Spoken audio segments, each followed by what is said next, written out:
Afternoon, everyone. Thank you for coming along. Perhaps you're wondering why there's this subject about nuclear threat in amongst Bible subjects and consideration of Jesus and so on. But we'll get to some connections with God in due course. But first of all, it's a topical subject, this nuclear threat thing, isn't it? We've got concern in Japan of what's going on with these releases of activity. If we took that question and just said, is this nuclear threat reality?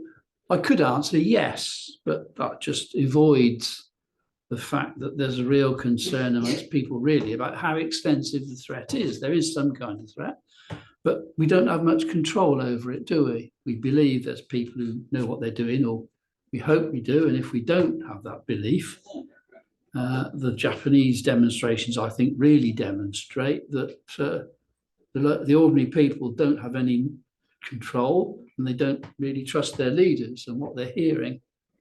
So this talk is an attempt to give you, I hope, a balanced view of how real, if any, the threat is and what that is to us as individuals and also to the whole earth on which we live.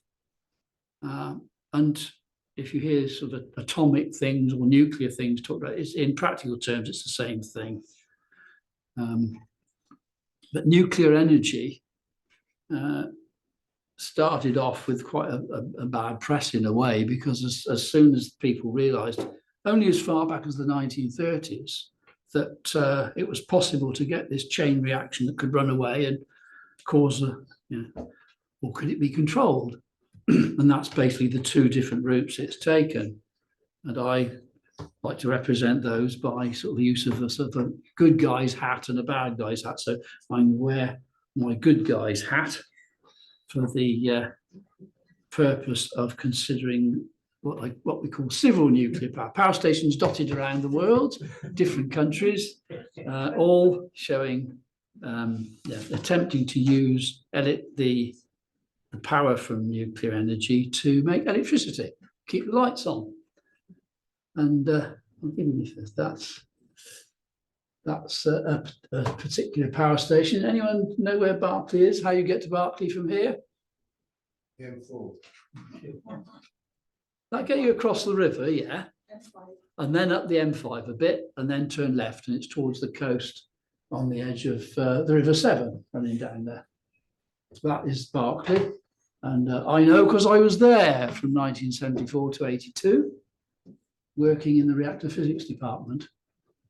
So yes, it was operating in that picture.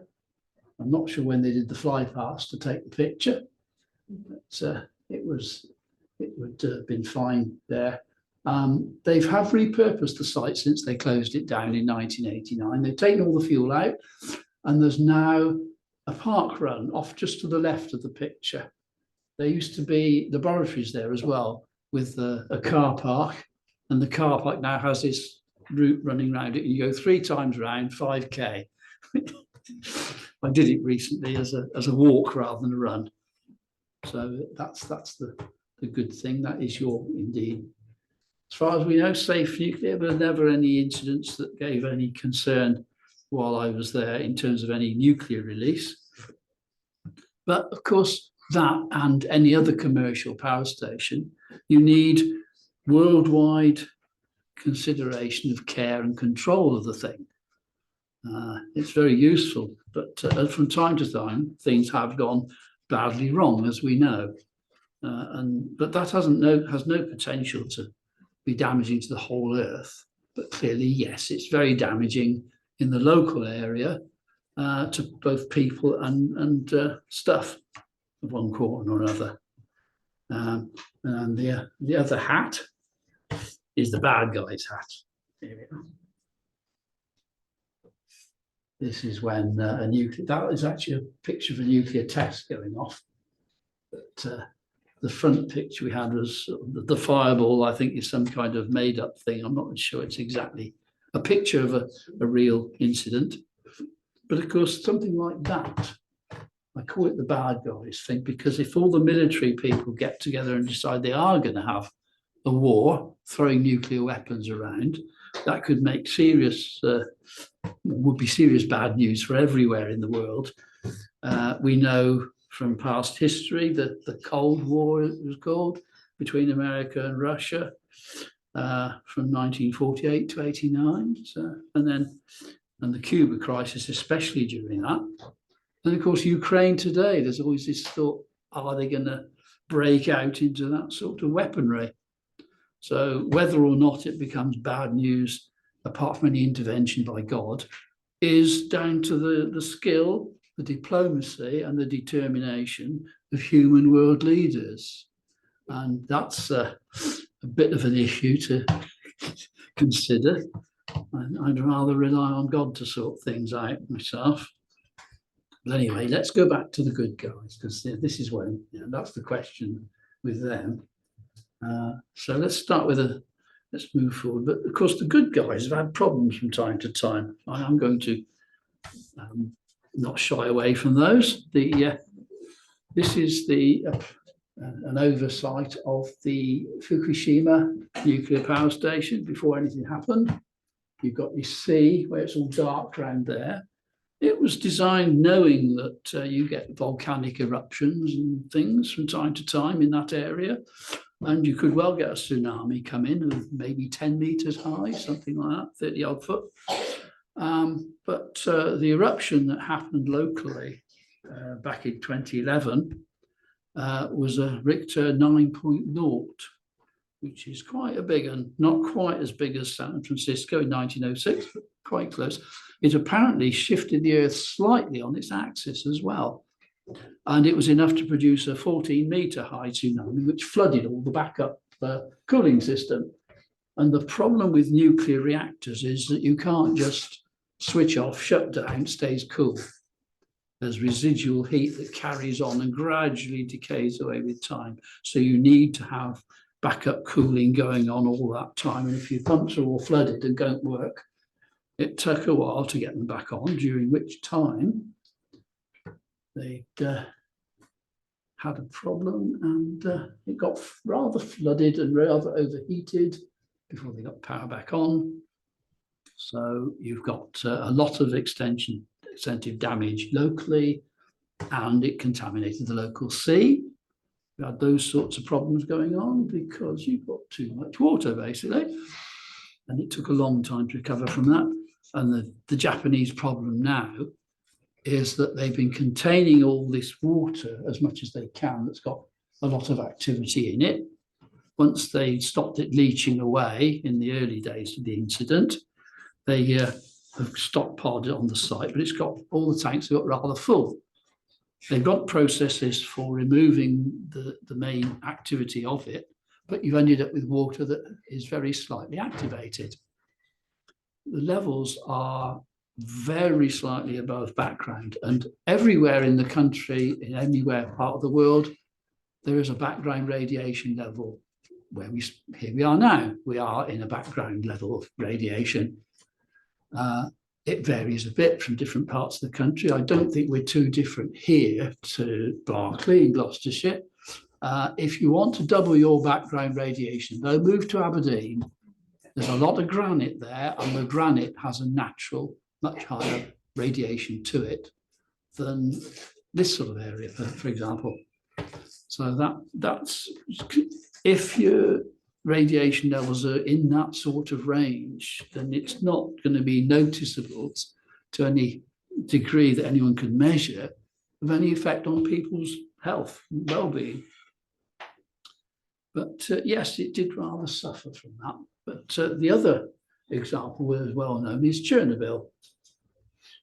Whoops, indeed, yes, it all went down. What didn't go wrong there? The design. Oh yes, I've got the wrong hat on. Well, I don't know, I could keep the hat on because this is still commercial. This is still commercial power. This is when it goes wrong. and the damage is localized again. Yeah, I could take it off, I suppose, because we'll be moving on in a bit. But perhaps the kids will wear my hats afterwards. I don't know. Children, sorry, I don't. Yeah, I had a father-in-law who didn't like children being called kids because they're not goats. The mothers aren't goats. So back to the script. The design was one that would never have been licensed in this country by the licensing authorities. And the operations, the way that it was controlled, the attitudes of people over there did the Russian mindset, I think, as much as anything.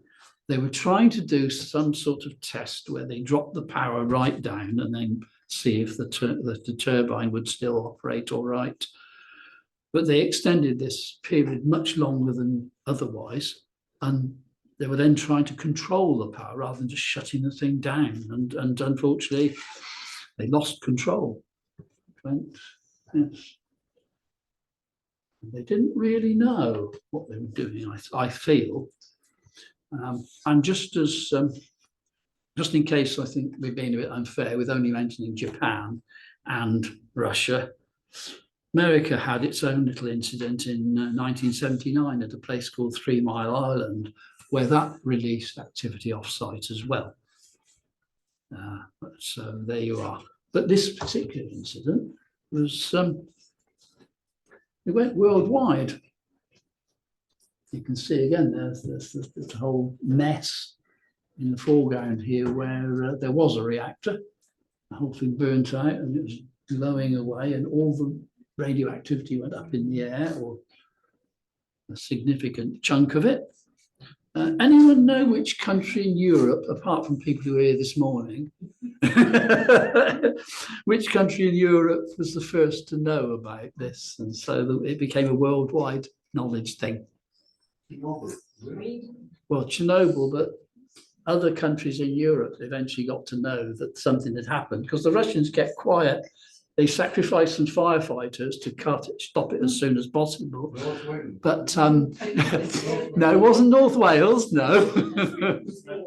No, it was Sweden, actually. Sweden, yeah, because the weather happened to be carrying the plume up. It went northwards, and Sweden has various nuclear power station sites of its own. And they've all got this monitoring equipment around the outside, as all sites do, to tell if anything has been released off-site. They started giving, Wales would have got some as well eventually. This stuff would spread all around the world. This is the beauty of the way the Earth works, is that all these weather systems will disperse something that is really nasty and major and spread it out and dilute it down until it becomes little or no effect. What had happened was the rubbish, I'll call it, the nuclear rubbish from that was setting off the signals on these Swedish, and they thought maybe they've got broken elements, but they clearly hadn't. So they did the next thing, which is to say, where's it come from? Where's the wind come from? And they traced it back to Ukraine. And then, of course, the satellites are over having a good look, and the world knew. If we had monitors in North we would be able to detect it. You'd have picked up something eventually, because the thing about Geiger counters and their derivatives is they're extremely sensitive compared to most other ways of measuring things. So yes, the whole business of this is that you can actually measure things very precisely. And yeah, before we leave the subject totally, going back to the blackouts a bit, that thing there, the Hiroshima jam jar, that was a nice properly shaped jam jar back in 1945. And then on August the 6th, when the bomb was exploded, there was this massive heat shockwave blasted out, and it went through that, suddenly melted the glass, and equally suddenly the wave had passed through and the glass cooled down and froze again in that peculiar sort of shape, which you can have a look at later if you want to. So what we forget, of course, is that God has a viewpoint on this world and what we do into it. It's the world that he originally made. The Bible that he caused us to be written can give us a sense of proportion if we're trying to balance up these things. What's man going to do, not going to do? First of all, this is what God said when he first made people.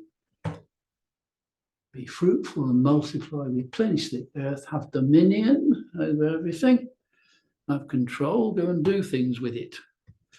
They were given a command in chapter 2, and in Genesis chapter 3, they'd failed to keep it, so they were thrown out of their garden, and various people either did or didn't stick with God or departed from him. And you also read in the early chapters of technology, things being made. And then later on, things have developed on the earth. And we have in the book of Job, about 4,000 years ago, this was written, you have an indication of what man does going around getting stuff. And there's no condemnation of man, just said this is what he does. He goes out looking for silver and gold. He gets iron and brass or bronze out of the earth. What else does he do? He does a few other things too. He goes digging out rocks to get ores, overturns mountains. But that sounds a bit like some of these motorway projects now, doesn't it? And dueling of the A465, moving mountains almost, yeah. Mining, smelting. Man is subduing the earth. We don't read of men being condemned for doing this, just this is what he does. And then when God brought his people out of Egypt, we find that he called a couple of people to build things for him. This is when they wanted to make the tabernacle in the wilderness. He filled 2 people with a lot of understanding and knowledge to do all this various work. Curious works, curious words they use in the authorized sometimes. It'll be quite clever technical stuff, that. These people are specifically given those abilities. The Bible talks also about inventions in places, Chronicles and Ecclesiastes. The interest that God has, though, in all this is what is the builder's motive? Why is they doing it? He's chosen people to do it for worshipping him. He's looking to see if that's how we're using technology or whether it's just to please ourselves and do things for us. So what we have to realize too is that this earth we live on, it seems pretty solid, doesn't it? You know, but it's only skin deep, and that skin is about 20 miles thick. That outer crust below the atmosphere is, if I had an 8-inch diameter rubber balloon, the thickness of the rubber is in proportion about the thickness of the Earth's crust to the rest of it. And the rest of it is a sort of soft, tarry substance underneath, and then liquid and molten metals right down towards the center, getting hotter and hotter and higher pressures and temperatures, so on. So as we know, wherever there's a weakness in the crust, from time to time, some of the hotter stuff pops out, doesn't it? That's what the volcanic reaction was, or action that had gone on in Japan in 2011. You get so much of a fragile earth there, isn't it? So fragile. It is actually, when you consider the proportions of things. And we've only known since about 1970 or so, 50 years maybe, a bit more than that, that the Earth's surface isn't just a uniform layer, it's a whole series of plates that are jostling with each other. And we've got fault lines in those, haven't we? The Great Rift Valley is well known in the Middle East, sort of Africa area. And curiously, there are 3 plates that are all jostling against each other in the area of the land of Israel. And of course, the Earth's currently much more vulnerable than we realise because of all this. And God is quite capable of making something new if he wants to. So God's warned us that there's a time coming when he will interrupt man's use of stuff selfishly for himself. He'll send Jesus back as promised. Acts, beginning of Acts, if you want to look at that, he said, just as Jesus ascended, he's also going to descend again onto the Mount of Olives. And there's all sorts of warnings about political heavens being upheavaled. And are those upheavals going to be literal as well? Certainly, the prophecy in Zechariah of gathering nations together could well come true in the not too distant future. Israel's existence as a nation has been going on now for 75 years, but every year they're in difficulties with their neighbours, one way or another. And there are warnings in the Bible that God will eventually intervene. He'll attack, he'll organise it that the nations will attack Jerusalem and they'll be successful. And then Jesus, on behalf of God, will go out there and fight on behalf of his people. He'll stand on the Mount of Olives. And what will happen? It'll split. How will that happen, though? When you consider that the Rift Valley runs north-south, you're thinking, how can it split? But one of the things they've discovered over the years is there are little side shoots off this Rift Valley that run east-west. And they discovered back in 1927, I think it was, that there's one running off there, straight through the middle of the Mount of Olives. So yes, Mount of Olives could quite easily, if it's hit with a hard enough whack, break and go north and south. If Jesus is sent back to do that, his feet could well stand on the Mount of Olives and split it. And even man's best technology can't cover every eventuality of what God might do. So God's oversight and control of matters on earth is in reality far more important than any nuclear threat. And I'll leave you with that thought. Thank you.